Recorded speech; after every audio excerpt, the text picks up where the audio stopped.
अस्सलामुअलैकुम बच्चों, क्या हाल है। आज हमारी ग्रेड 1 की उर्दू की क्लास है। अपनी लास्ट क्लास में हमने उर्दू की किताब का सबक नंबर 2 तमाम जहानों के लिए रहमत पढ़ा था और समझा था। चलिए बच्चों, आज हम इस सबक के काम की तरफ जाएंगे। तो बच्चों, ये किताब का सफ़ा नंबर 17 है।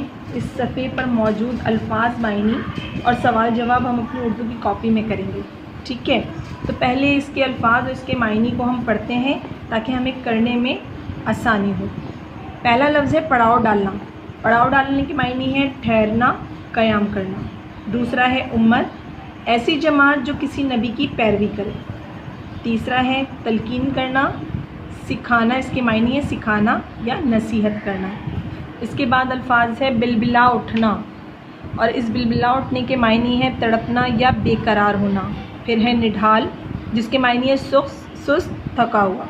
फिर है हुस्न सलूक, इसके मायनी है अच्छा रवैया। ये काम बच्चों हमें अपनी कॉपी के अंदर करना है। जो आपकी उर्दू की कॉपी है, इस होमवर्क की जो आपकी कॉपी है, ये काम आपको उसमें करना है। उसके बाद हम आते हैं सवालात के जवाबात की तरफ। ठीक है, अपनी लास्ट क्लास में मैंने कहा था कि आप इन सवालों के जवाबात ढूंढने की कोशिश कीजिए।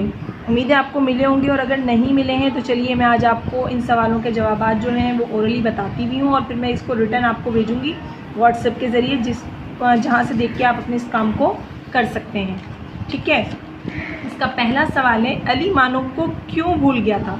तो मैंने आपको बताया था ना कि अली सारा दिन जो था वो खेल कूद के अंदर और अपना होमवर्क करने में लगा रहा, इसलिए अली मानो को भूल गया था। उसको खेल कूद में याद ही नहीं रहा कि अली ने मानो भी पाल रखी है। इसके मायनी, इसका जो आंसर है वो आएगा स्कूल का काम करने और दोस्तों के साथ खेल कूद करने की वजह से अली मानो को भूल गया था। ठीक है बच्चों, ये देखें, ये क्वेश्चन आंसर हैं जो आपको करने हैं। इसका पहला सवाल था अली मानो को क्यों भूल गया, स्कूल का काम करने और दोस्तों के साथ खेल कूद करने की वजह से अली मानो को भूल गया।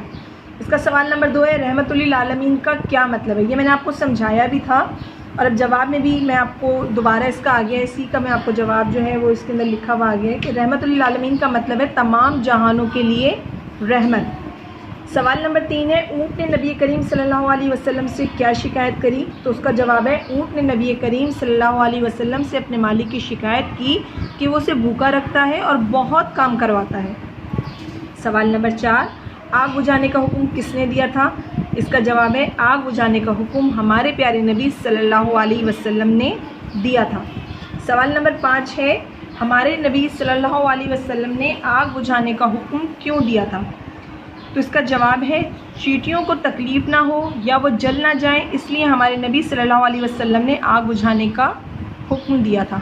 बच्चों, ये दोनों काम जो अल्फाज मायनी है और सवाल जवाब है, ये मैं आपको व्हाट्सअप करवा दूँगी, आप वहाँ से देखकर अपने इस काम को कर लीजिएगा। उसके बाद हम आते हैं अपने पेज नंबर 18 सफ़ा नंबर 18 की तरफ। इसके अंदर है अल्फाज साजी।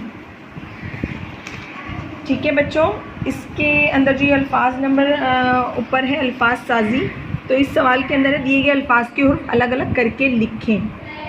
ठीक है, इसमें जो मौजूद 5 अल्फाज हैं रहमत, उम्मत, निढाल, शिकायत, बिलबिलाना, इन अल्फाज में मौजूद हुर्फों को आपने अलग-अलग करना है। पहले तो ये कि अल्फाज बनते कैसे हैं। छोटे छोटे हुर्फ तहज्जी के जो हुर्फ होते हैं अलिफ से लेकर ये तक, जब उन हुर्फों में से चंद सिलेक्टेड या मुंतखब हुर्फों को मिला दिया जाता है तो एक लफ्ज़ बन जाता है। जैसे कि है रहमत, इसमें हुर्फ तहज्जी के कितने हुर्फ आए हैं। रे आया है सबसे पहले, फिर हे आया है, फिर मीम आया है, फिर ते आया है। इन अलग-अलग हुर्फों को जब आपस में जोड़ दिया गया, मिला दिया गया, तो पहले ये लफ्ज़ बन गया रहमत। और अगर हम इनको तोड़ देंगे, इन हुर्फों को तोड़ देंगे, तो हम इसको तोड़ के इस तरह लिखेंगे रे हे मीम ते। इसी तरह फिर है उम्मत, अलिफ मीम ते उम्मत। फिर है निढाल, नून डाल हे अलिफ लाम निढाल। फिर है शिकायत, शीन काफ अलिफ ये ते शिकायत। फिर है बिलबिलाना, बे लाम अलिफ नून अलिफ। ये जो काम है बेटा, ये आप लोगों ने बुक के अंदर ही करना है। अल्फाज साजी आपने अपनी बुक के अंदर ही करनी है, ये आपने कॉपी के अंदर नहीं करनी है। कॉपी में सिर्फ आपने अपने अल्फाज मायनी करने हैं और सवाल जवाब करने हैं ये आपको व्हाट्सएप कर दिया जाएगा। ठीक है बेटा, अल्लाह हाफ़िज़।